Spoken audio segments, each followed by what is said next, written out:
Bonjour, chères auditrices et chers auditeurs, et bienvenue à ce balado avec M. Karel Méran, que vous êtes nombreux à connaître parce qu'on le voit souvent sur la scène publique. Bonjour Karel et bienvenue à notre balado. Bonjour Hélène, ça me fait plaisir d'être là. Merci beaucoup d'avoir accepté de tourner ce balado. Alors, Karel, c'est le président-directeur général de la Fondation du Grand Montréal. Il est aussi membre du comité directeur le Partenariat Climat Montréal et également membre du conseil d'administration du Parc Jean-Drapeau. Il a été, entre 2008 et 2020, directeur pour le Québec et l'Atlantique de la Fondation Suzuki. Il a été président du conseil d'administration du projet de la réalité climatique d'Al Gore pour le Canada. Et puis, comme je vous le disais, il est maintenant à la tête de la Fondation du Grand Montréal. Donc, Karel, j'ai des belles questions pour toi. Et comme on se connaît, vous allez nous pardonner le fait que nous nous tutoyons. Alors, est-ce que c'est possible de nous parler du rôle de la Fondation du Grand Montréal? Et j'imagine que vous faites de la finance durable, en fait. Oui, absolument. La Fondation du Grand Montréal, pour expliquer aux gens ce que c'est une fondation communautaire, donc c'est une fondation de fondations. On gère 800 fonds philanthropiques pour des organisations, des individus qui font appel à nous plutôt que créer toute une structure de fondation. C'est beaucoup plus léger, beaucoup plus simple, ça coûte moins cher. Et donc, on gère ces actifs-là. On a à peu près 800 fonds philanthropiques, 400 millions d'actifs sous gestion. C'est considérable. Et c'est beaucoup, oui. Et d'autre part, bon, on est aussi une fondation territoriale. Notre cause, c'est toutes les causes sur le territoire du Grand Montréal. Et à cause de ça, c'est sûr que les questions de climat, les questions d'adaptation, de résilience des communautés au changement climatique, on s'en préoccupe beaucoup dans les recherches qu'on fait, les subventions qu'on verse. Mais le gros de notre, l'éléphant dans la pièce, pour nous, c'est l'empreinte carbone de notre actif. Parce que 400 millions, c'est beaucoup d'argent. Oui. Et donc, on a fait un virage avec une stratégie d'investissement responsable en 2021, fin 2021. Un virage qui inclut, entre autres, de réduire notre empreinte carbone de nos placements de 45% d'ici 2030 et net zéro en 2050, ce qui est conforme là, aux objectifs de l'accord de Paris. Et ambitieux. C'est ambitieux, mais je veux dire, quelque part, on le sait, on n'a pas refusé d'aller sur la Lune parce que c'était ambitieux. On a pointé la Lune et on a aussi donné des moyens de le faire.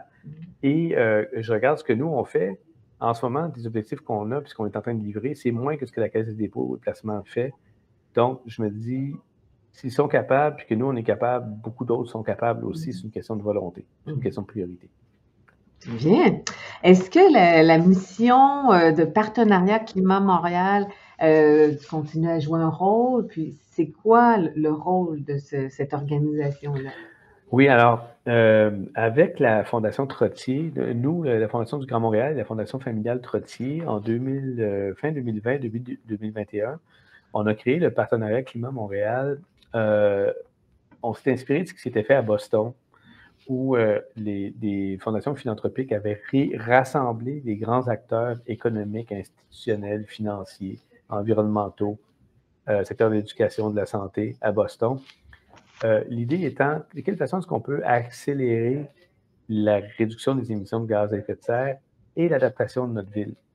Puis, on partait du principe que la Ville de Montréal a un plan climat, des objectifs de réduction d'émissions, mais la Ville elle-même contrôle uniquement 2% des émissions sur son territoire. Et donc, si on est pour y arriver, il va falloir qu'on travaille en concertation, en mobilisation des acteurs. Et souvent, il n'y a personne qui fait ce travail-là parce qu'il n'y a personne qui a les ressources humaines, les ressources financières pour dire j'ai investi ce temps-là et cet argent-là pour rassembler les gens et voir de quelle façon est-ce qu'on peut accélérer les choses. Donc, c'est ça qu'on a fait.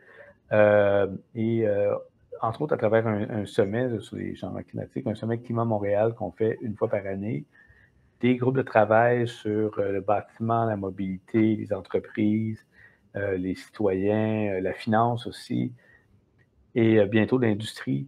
Alors, on avance toujours avec dans l'idée, est-ce qu'on peut lever une barrière, mieux mobiliser les acteurs?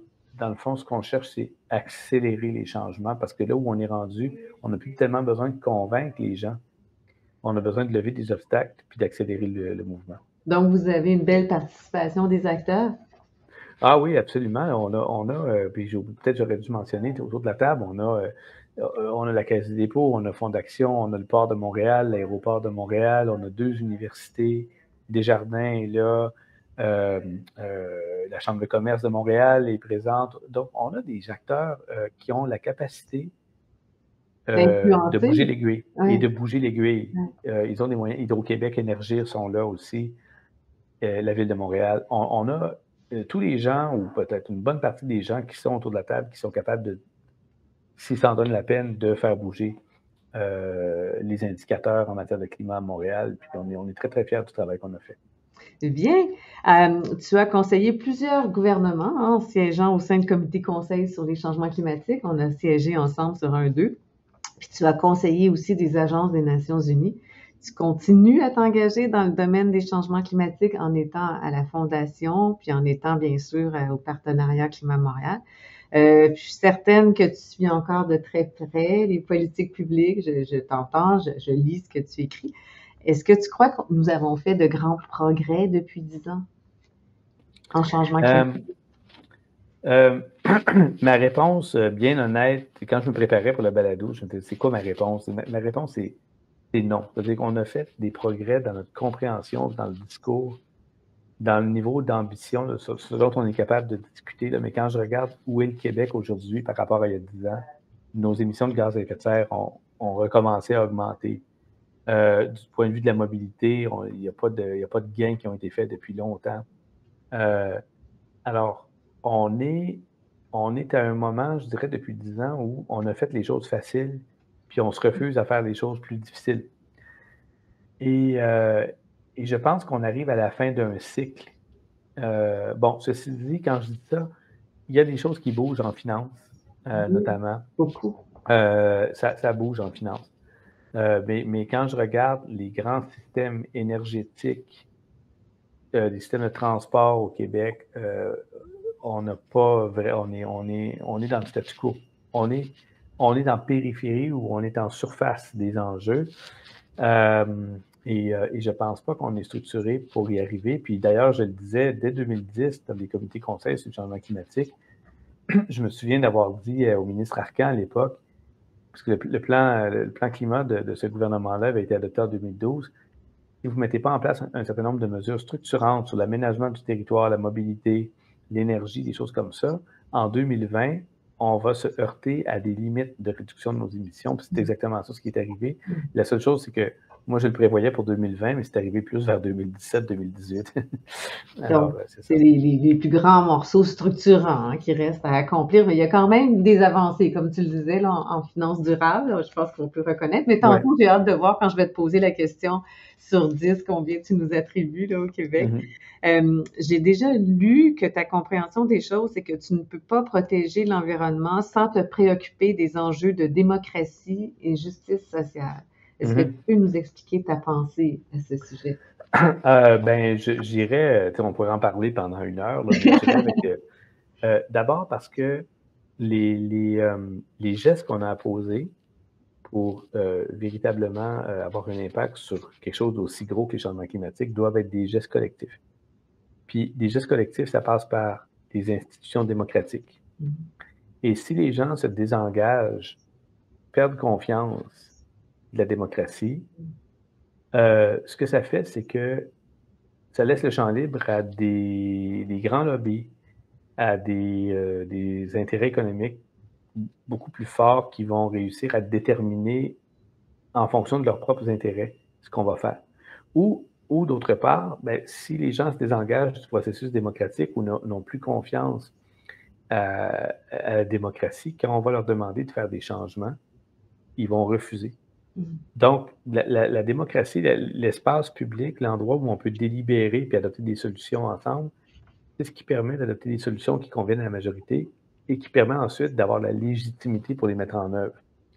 C'est pour ça qu'il ne faut absolument pas perdre ce front démocratique-là parce qu'on perd le moyen d'agir après ça.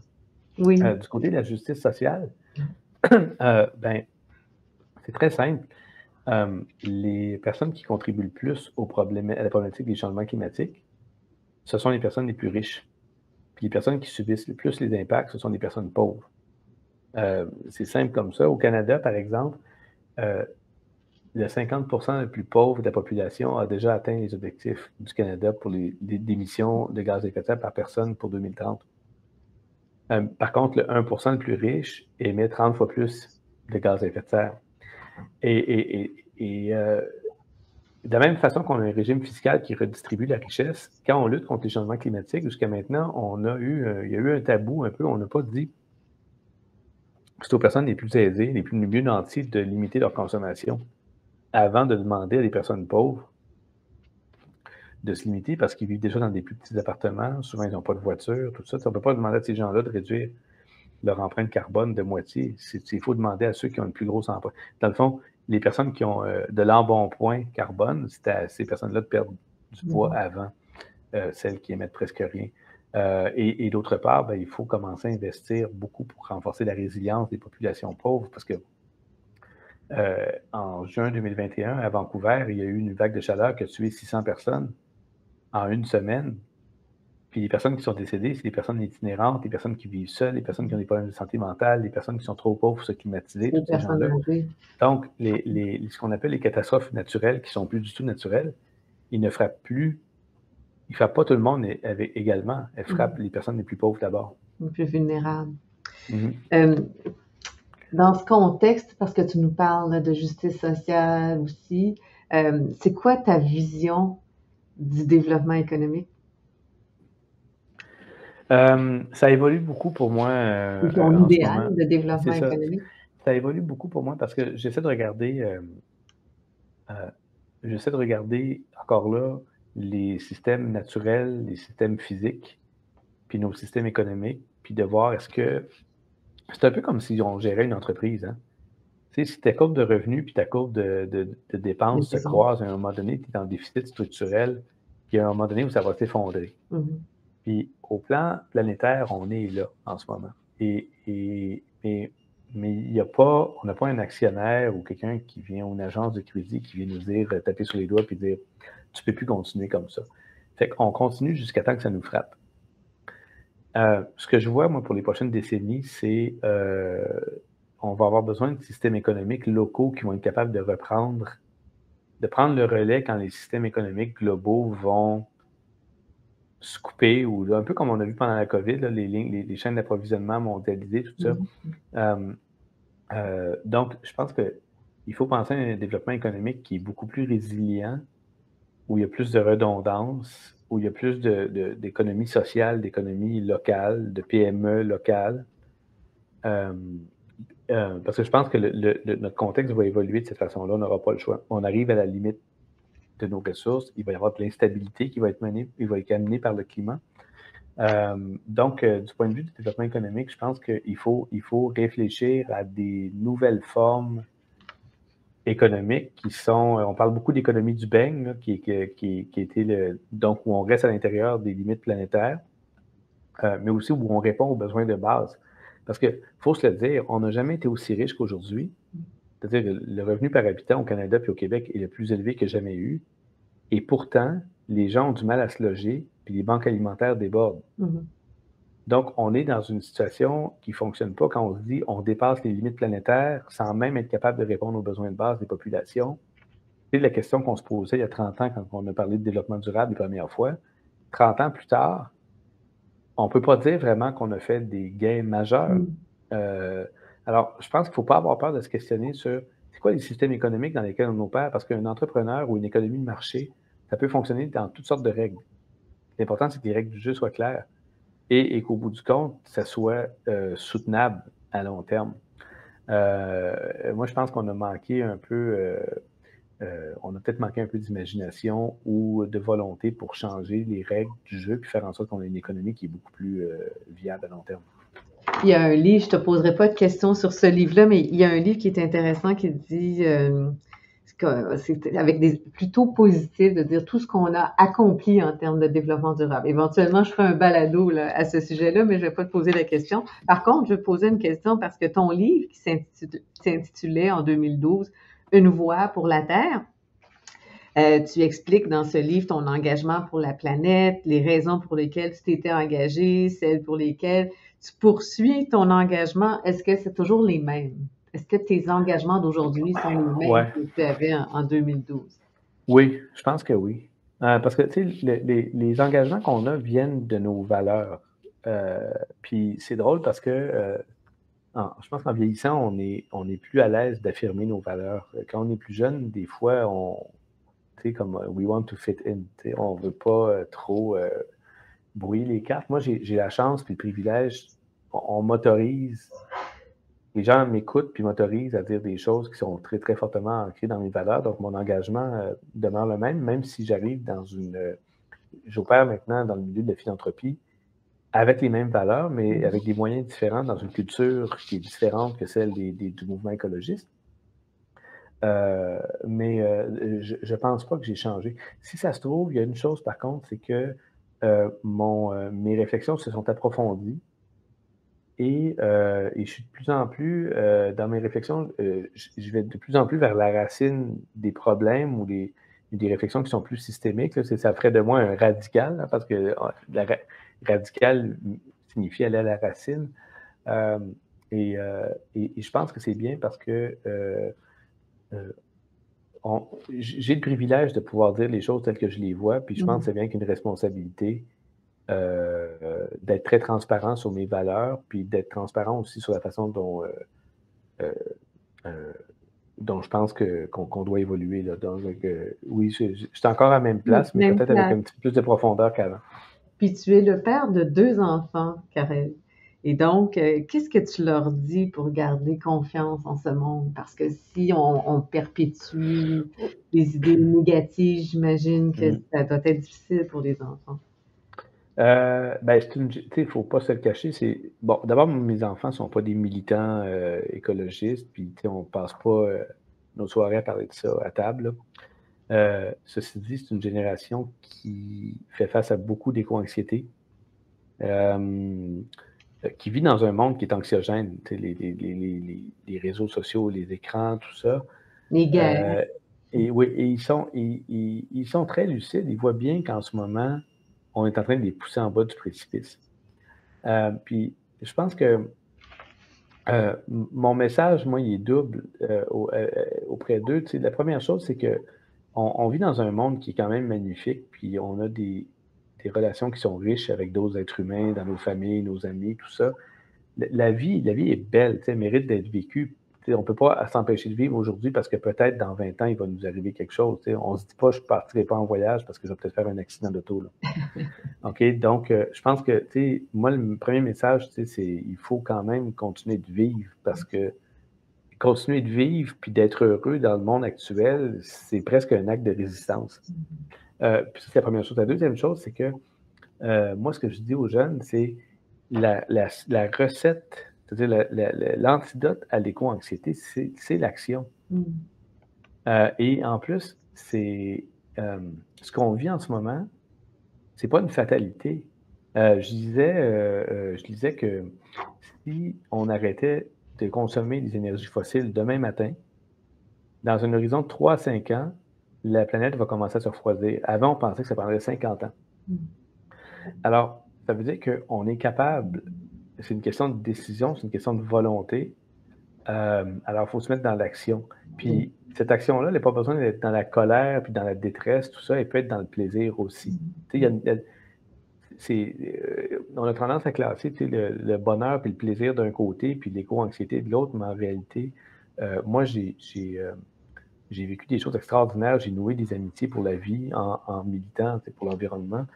Alors, tu sais, ce que je dis aux jeunes, c'est faut se tourner vers l'action, puis il faut vivre la jeunesse. Vous avez le droit d'être jeune, vous avez le droit d'avoir du plaisir.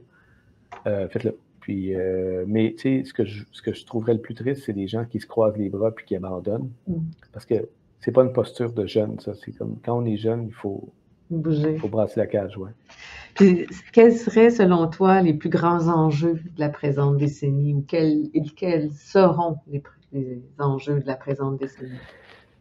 Le principal enjeu, d'après moi, c'est l'autoritarisme, puis la polarisation qui est alimentée par certains courants politiques et par de la désinformation qui est venue aussi d'autres pays. Là,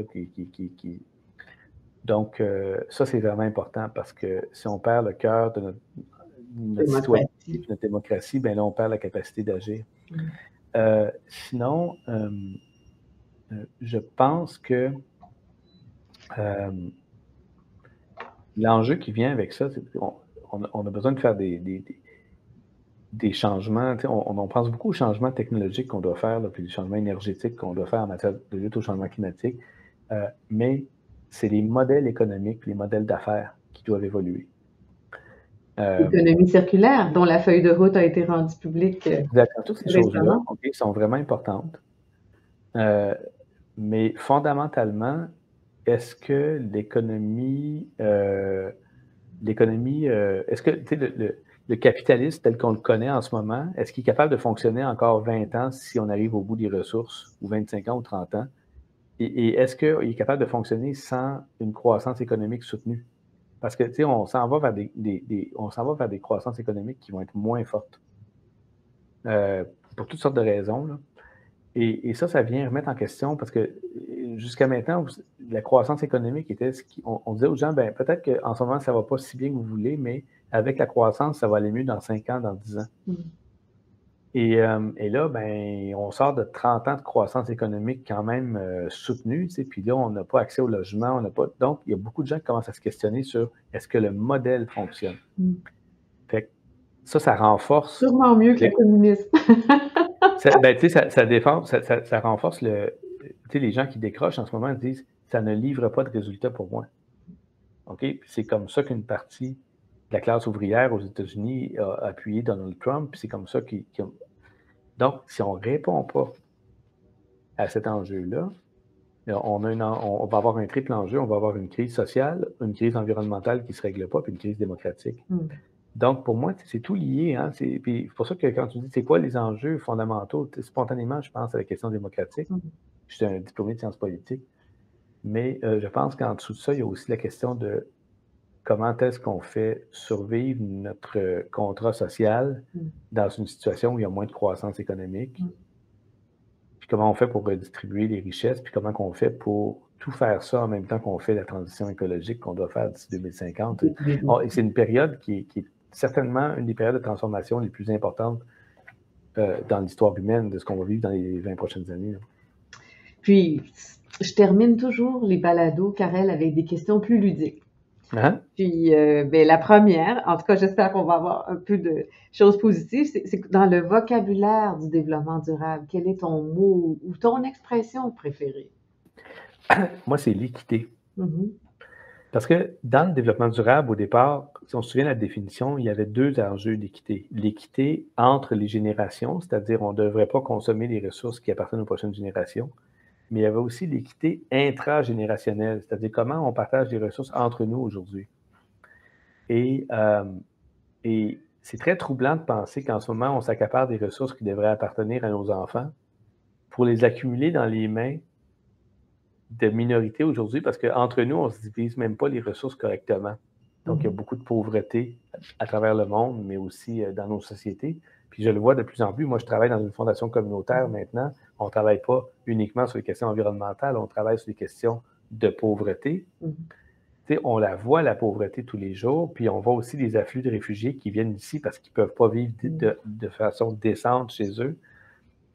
Donc, je pense que dans toute la question du développement durable, on a oublié cette notion-là d'équité qui est au cœur de ça. C'est une belle analogie. C'est la personne que tu admires le plus en développement durable. Ça, c'est une super belle question. Puis c'est drôle, là, je vais te répondre. J'y avais pas pensé, mais je vais te répondre, Steven. Steven Ah, Guilbeault. bravo, il serait content. Il serait Ouais. content. Je vais te répondre, Steven, parce que c'est un homme que j'aime beaucoup, qui a pris un risque énorme à aller travailler là où il travaille. Ce serait Mhm. beaucoup plus facile pour lui d'être encore à l'extérieur du pouvoir. Ouais, C'est extrêmement drainant, c'est fatigant. on le voit Il quand subit on... beaucoup de pression. Mm. Puis il doit être très frustré parce qu'il n'est pas capable d'avancer autant qu'il peut. Mais je trouve que c'est une forme d'engagement. Tu sais, souvent, je trouve qu'on ne reconnaît pas cette forme d'engagement-là. On reconnaît l'engagement des gens qui restent des militants purs et durs toute leur vie. Mais un militant qui décide d'aller faire ce travail-là, tu sais, Pour puis qui faire, réussit à tenir le coup. oui, pour faire du changement ailleurs aussi. Oui. Mhm, mhm. Je ne changerais pas de place avec lui. Tu sais, j'ai beaucoup d'admiration pour son travail. Ah, ben, je vais essayer, si jamais je le croise, je vais lui dire de regarder le balado, parce que, effectivement, sur une échelle de 1 à 10, où crois-tu que le Québec se situe en développement durable? Ne dis pas 0, s'il te plaît. Non, non, ça ne sera pas zéro. Non, mais ça va te paraître très, très dur, OK? Mais je vais te dire 3, Aïe, OK? Puis, si tu m'avais posé la question il y a 7 ou 8 ans, je t'aurais dit 7. aïe. Puis, je vais te dire qu'est-ce qui a changé, c'est qu'avant, je me disais, bon, on est bon au Québec, tu sais, quand même, nos émissions de gaz à effet de serre par personne sont bonnes, tu sais, sont plus basses qu'ailleurs. Tu sais, la population est sensibilisée, elle veut faire des gestes, mais la réalité, c'est que je suis allé la semaine dernière, j'étais avec Al Gore là, aux États-Unis pour une formation sur le climat, justement. Depuis 15 ans, les États-Unis en font beaucoup plus que nous au Québec, malgré Donald Trump, malgré la polarisation, C'est malgré tout étonnant, ça. c'est Nous, étonnant. ici, on a un consensus des partis politiques, puis on a une communauté d'affaires qui est prête à soutenir les gestes, puis tout ça. Puis malgré ça, on n'avance pas plus que ça, notamment sur les questions des transports. Nos émissions de gaz à effet de serre, là, ils sont comme plafonnent. Là, on ne sait pas parce que là, on a les chiffres pour 2019, 2020. Fait que, ça va être quoi au sortir de la pandémie, les chiffres qu'on va avoir, mais on a ce qu'on a au Québec de réussite, là, c'est l'électricité propre, puis ça donne. C'est parce qu'on est un pays où il y a beaucoup de rivières. Puis on a pris une décision de faire de l'hydroélectricité il y a 60 ans, puis on vit là-dessus. Mais je pense que les Québécois ont un appétit beaucoup plus grand pour faire beaucoup plus de choses, mais la classe politique, puis peut-être la communauté d'affaires, a pas réussi à passer par-dessus la partisanerie pour dire, mais voici qu'est-ce qu'on pourrait faire tous ensemble si on s'entend sur ce qu'on doit réaliser, puis après ça, se donner les moyens de le faire. Je trouve qu'on pourrait être rendu beaucoup plus loin que ça. Je compare, notre situation devrait être comparée à des pays européens. OK, notre mix énergétique, la sensibilité qu'on a. Puis, l'Angleterre fait des masses plus que nous. Puis pourtant, c'est un pays anglo-saxon. L'Angleterre, l'Allemagne, les pays scandinaves. Mais là, on est les meilleurs en Amérique du Nord, mais on s'entend là, battre la Louisiane là, sur la question des gaz à effet de serre. Là. Alors, je pense qu'on a besoin d'un petit choc électrique là, de dire, OK, on va arrêter de faire semblant, puis on va passer d'un 3 à un 7. Ce ne serait pas très compliqué pour nous de le faire. Oui. Écoute, ce que je pourrais dire avant de te poser ma première question, tu le sais, je représente la communauté d'affaires, mais moi, je peux te dire que les avancées sont considérables. Mais je pense que c'est important de le mentionner, là, qu'on ne laisse pas planer le doute sur le fait que la communauté d'affaires ne fait pas grand-chose, ou bien au contraire, puis tu le sais, mais c'était pas le sens de mon intervention. Le sens de mon intervention, c'est que quand je regarde l'aiguille, au Québec, mais on n'a pas atteint notre cible de 2020. On n'a pas atteint notre cible de 2012, puis on n'atteindra pas notre cible de 2030. Fait on a été très, très bon. Grand parleur, petit faiseur, qu'on dit souvent au Québec, c'est là qui est l'enjeu. Et je pense qu'on a besoin de leadership de l'État, parce que la communauté d'affaires, elle peut faire certaines choses, mais elle n'est pas capable de tout faire toute seule. Mais déjà, ce qui est important, c'est que la communauté d'affaires ne s'oppose pas à l'action. Parce qu'on le sait, on le voit comment ça se passe aux États-Unis ou au Canada anglais. quand l'industrie des énergies fossiles arrive puis décide de bloquer une réglementation, ils bloquent la réglementation, puis on perd 5 ans, puis on perd 10 ans. C'était pareil dans le secteur des transports. On a perdu 25 ans aux États-Unis là, avant qu'il y ait eu une amélioration d'efficacité énergétique des véhicules. On ne peut plus se permettre ça. Là. Donc, c'est bien de vouloir rectifier ça. Quelle est, selon toi, la plus grande fierté dont le Québec devrait se targuer en développement durable?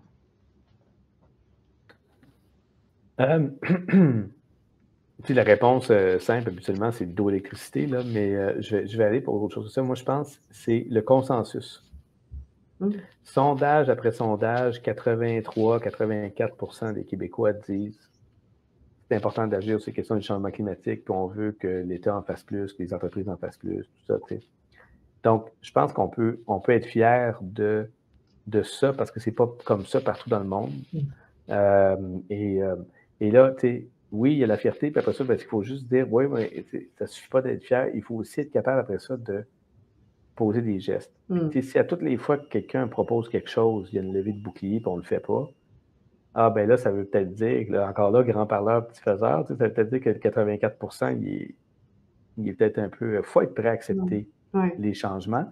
Et je pense aussi que c'est ça, c'est qu'au Québec, on a la capacité de forger des consensus puis d'agir en conséquence. On l'a fait à plusieurs reprises dans le passé. Je pense qu'on serait prêt à le faire en matière de climat, mais que malheureusement, depuis une quinzaine d'années, on n'a pas eu des gouvernements qui nous ont conviés à faire cet exercice-là. Puis pourtant, je pense qu'il y a un appétit énorme. Puis ça donnerait de la fierté aux gens. Bien, ils l'ont fait dans le processus de consultation. Tu sais, quand vient le temps d'établir la cible de réduction des émissions de gaz à effet de serre, puis d'ailleurs, il va probablement avoir une nouvelle cible à un court horizon. Ils l'ont fait, dans le sens il y a quand même là, des moments où la population est conviée à émettre son opinion, à dire, OK, qu'est-ce qu'on peut faire pour s'améliorer dans le domaine des émissions de gaz à effet de serre ou dans les C'est sûr, c'est sûr. Mais je pense qu'on pourrait aller encore plus loin que ça puis faire un genre de grand sommet sur à quoi ça ressemble le Québec d'ici 25 ans. Là. Là, on serait là-dedans. Ça s'est fait dans le domaine social il y a une vingtaine d'années. On a fait des sommets comme ça, le sommet de l'économie sociale, des sommets, mais sur la question du climat, les consultations sont ouvertes, mais sont ouvertes pas trop grand, puis tout ça, puis et ça ne permet pas nécessairement de faire la pédagogie qu'on aurait besoin de faire pour que la population adhère véritablement. C'est pas juste de décider ensemble, c'est aussi que le processus amène de l'adhésion.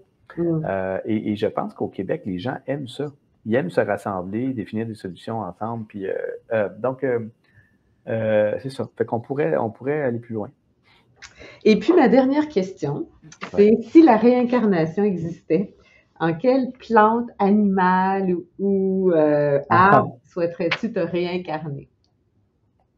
Ah, c'est le fun, ça.